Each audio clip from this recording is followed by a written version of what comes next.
Hello, this is lesson 22 out of 25 of It Is Written Bible Study. And today will be the Fall of Babylon.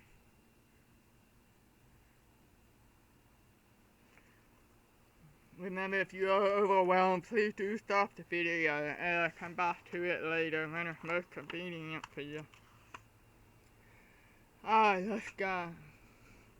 In one of the most dramatic stories in the Bible, King Belshazzar of Babylon was hosting a party in his palace when, in the midst of the festival, a mysterious hand appeared and wrote several words on the wall in a room where the party was taking place. Unable to interpret the writing on the wall, the king summoned prophet Daniel, who told the king the meaning of the mysterious message. Daniel said in chapter 5, verse 26 and 27, God has numbered your kingdom and finished it. You have been weighed in the balance of wanting. In Daniel chapter 5, verse 28, then Daniel stated honestly, your kingdom has been divided and given to the Media and Persia. And then in Daniel chapter 5, verse 30 and 31, the Bible says that very night Belshazzar, king of the Chaldees, was slain, and Darius of the Medes received the kingdom at being about 62 years old. That evening, the mightiest kingdom in the world was overthrown. Babylon has fallen. The Bible tells us that Babylon is going to fall again. How are we to understand the future fall of Babylon? And in what way does this affect people of faith? Daniel 4, verse 30. The king spoke, saying, Is not this great Babylon that I have built for a royal dwelling by my mighty power and for the honor of my majesty? Ancient Babylon was a leading world power. The Babylonians ruled a significant section of the planet, and this city of Babylon was the center of wealth and influence. Babylon was also a religious center without rivals in the world. The religion of Babylon was characterized by idolatry, ancestor worship, and sun worship. Genesis 11, verse 9. Its name is called Babel, because there the Lord confused the language of all the earth. The name Babylon appears to be derived from the word Babel, meaning confusion, an up description of the confused pagan teaching of Babylon. Isaiah 13, verse 19. Babylon, the glory of kingdom, the beauty of the Chaldean pride, will be as when God overthrew Sodom and Gomorrah. Due to its great wickedness, God promises that ancient Babylon would one day be destroyed. Jeremiah 51, verse 7. Babylon was a golden cup in the Lord's hand that made all the earth drunk. The nation drank her wine, therefore the nation are deranged. Babylon confused or made drunk the nation of the earth with its wickedness and false teaching. Jeremiah 51, verse 8. Babylon has suddenly fallen and been destroyed. Wail for her. In persistently refusing the blessing of God and choosing not to yield to Him, Babylon fell and was destroyed. A once mighty nation was reduced to the ruin. Daniel 5 verse 1 and 2. Belshazzar the king made a great feast for 1,000 of his lords, and drank wine in the presence of the 1,000. While he tasted the wine, Belshazzar gave the command to bring the gold and silver vessels which his father Nebuchadnezzar had taken from the temple, which had been in Jerusalem, that the king and his lords, his wives, and his concubine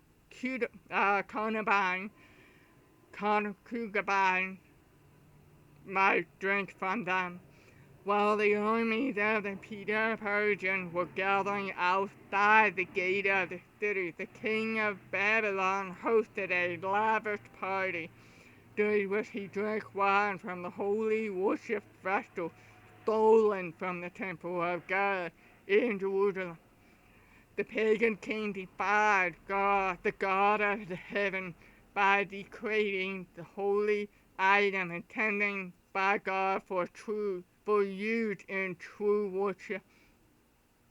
Belshazzar used God's holy worship item for the unholy worship of the false god, found in Daniel chapter 5 verse 4. Daniel chapter 5 30 and 31. That very night Belshazzar the king of Chaldeans was slain, and Darius the Mede received the kingdom. Belshazzar went too far when he took the holy things of God and used them for unholy purpose, in total rebellion to God. He perished as Babylon fell. Isaiah 13:20. It will never be inhabited, nor it will be settled from generation to generation, nor will the Arabian pitch tent there, nor will the shepherd make their shepherds fall there. God had made it clear that ancient Babylon will never be revived.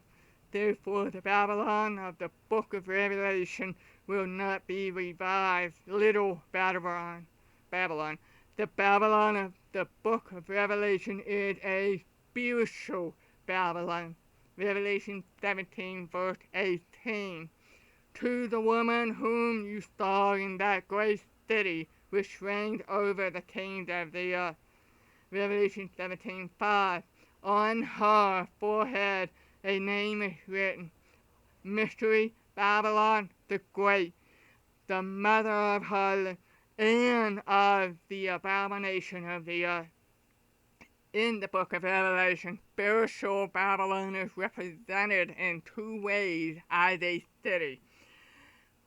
One demonstrating a parallel with the ancient Babylon, and two as a woman representing that she is a church. Jeremiah 6 verse 2 and 2 Corinthians chapter 11 verse 2 use the symbol of the woman to represent the church in the book of Revelation, and the Bible used the term Babylon to represent the spiritual entity. Babylon in the book of Revelation is referred to 5 different things. Revelation 17:1 is a woman is a church. Revelation 17 verse 3, sitting on the beast, a nation or kingdom depicting a union of church and state. Verse 4, having colors of purple and red, scarlet, and verse 6, having the persecution of God's people, and the last one in Revelation 17 verse 9, being located in a city on 7 mountains. Each of these identifying marks point to the Church of Rome as being Babylon in the book of Revelation. In 1 Peter 5:13, Peter refers to those in Babylon as people, as Peter was clearly not referring to the people in the literal city of Babylon. It is believed by many that Peter was referring to believers in the city of Rome. Revelation 17:5. On her forehead a name was written, Mystery, Babylon the Great, the mother of harlot and of the abomination of the earth. Just as the woman, the mother of Revelation 17 represents church, her daughter, also women, likewise represent church. The mother church, Babylon, is the church that, like ancient Babylon, had confused the world with her teaching. The daughter churches are those that follow the key teaching of the mother church. They teach her error as truth, even though those errors have no biblical basis and rest only upon human authority. The church's teaches the error of the mother church are also part of what the Bible called the Babylon. Revelation 18 verse 3. All nations have drunk the wine of the wrath of her fornication. The king of the earth have committed fornication with her, and the merchants of the earth have become rich through the abundance of her luxury. Just as wine is intoxicating, quote, confusing, the teaching of Babylon have intoxicated and confused the earth, because Babylon influenced many people in the world today reject some of the plainer teaching in the Bible and accept in their place the confusing wine of Babylon. Ezekiel 8 verse 14. He brought me to the door of the north gate of the Lord's house, and to my dismay, women were sitting there weeping for Tammuz. The Babylonians believed that people survived bodily death and went on existing in another form. This was not the only precursor to modern spiritualism, but also formed the basic of what many Christians believe today. Tammuz was a god worshipped by the Babylonians. They believed that Tammuz was a god of food and vegetation, died each year, and they mourn his passing. The Babylonians believed in the immortality of the soul. In Ecclesiastes 9:5, the living know that they will die, but the dead know nothing, and they have no more reward, for the memory of them is forgotten. Psalm 115 verse 17. The dead do not praise the Lord, nor any who go down into silence. 1 Corinthians chapter 15 verse 51 and 52. Behold, I tell you a mystery. We shall not all sleep, but we shall all be shaken in a moment, in the twinkle of an eye, at the last trumpet, which means Jesus coming again. So Tammuz it cannot be possible that he dies every year as the Babylonians believe, because it says once you are dead, once you die, you know nothing, praise nothing, and you don't go inside, you just sleep. The Bible teaches that death is an unconscious sleep between life in this world and the resurrection when Jesus returns. They were just sleeping until Jesus comes again. The teaching that people have a soul that survives bodily death did not originate in the Bible. Instead, it entered Christianity from paganism, where the idea was made popular by the Babylonians who worshipped the dead. The teaching of the immorality of the soul, that people continue to live on or be confined after death, is part of the lying or false teaching of Babylon. It has been made popular in the modern Christianity due to the influence of the spiritual Babylon. Ezekiel 8 verse 16. He brought me into the inner court of the Lord's house, and there at the door of the temple of the Lord, between the porch and the altar, were about 25 men with their backs towards the temple of the Lord and their faces towards the east, and they were worshiping the sun, S-U-N, towards the east. Sun worship was practiced in the ancient Babylon. Not only did it corrupt the way God people worship in the Bible time, but it also became the key component of Christian worship today. Sunday, the day of the sun has replaced the Bible Sabbath. Day is the day of worship for many Christians. While many are unaware of the origin of their worship, they break this commandment of God and practice unbiblical worship. Exodus 28:10. Remember the Sabbath day, keep it holy. 6 days you shall do all labor and do all your work, but the seventh day is the Sabbath of the Lord your God. Ezekiel 20 verse 12. Moreover, I also gave them my Sabbath to be a sign between them and me, that they might know that I am the Lord who sanctifies them.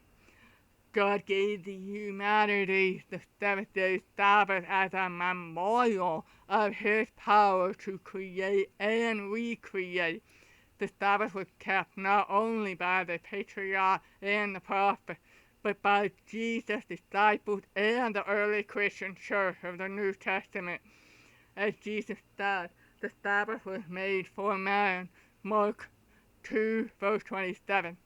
The Sabbath was given as a gift to humanity, designed to be observed by those who love for God, had motives them to obey Him. Sunday worship, which originated in paganism and became established in Christianity, is part of the line of Babylon. It has been made popular in modern Christianity because of the influence of the spiritual Babylon. Jeremiah 51 verse 6. Flee from the midst of Babylon, and everyone save his life. Do not be cut off in her iniquity, for this is the time of the Lord's beginning. He shall recompense her. Recognizing the impending fall of Babylon, God called His people to flee fallen Babylon and come to a place of safety. Revelation 18 verse 4 and 5. I hear another voice from heaven saying, Come out of her, my people, lest you share in her sin, and lest you receive her of her plague. For her sin has reached heaven, and God has remembered her iniquity. As we study in lesson 21, in search of the church, knowing he has faithful, committed people who are a part of the system. The Bible calls Babylon God, who calls those believers to come out of Babylon and to be part of His end-time church. God understands that the remaining in the system that teaches error in the place of truth is spiritually dangerous. Recognizing that coming out of a church can sometimes seem difficult, Jesus offered the same advice today that He offered to Peter when Peter asked Jesus about the responsibility of another individual. In John 21 verse 22, Jesus said, What is that to you? You follow me. Rather than concerning ourselves with what others think, or whatever might say. Jesus urges us to keep our heart connected with his heart and to faithfully follow his leading. First Timothy 3 verse 15. I write so that you may know how you ought to conduct yourself in the house of God, which is which is the church of the living God, the pillar and the ground of truth. Revelation 14:12. Here are those who keep the commandments of God and the faith of Jesus. In Ephesians 5:27, when Jesus returns, he will return for a glorious church, not having spot or wrinkle or any such thing, but that she should be holy without blemish. His church will be made up of faithful people following Christ in harmony with the Bible. They will have made the decision to be separated from false teaching and tradition that have no place in the Bible. Psalm 40 verse 8. They will say with David, I delight to do your will, O my God, and your law is within my heart.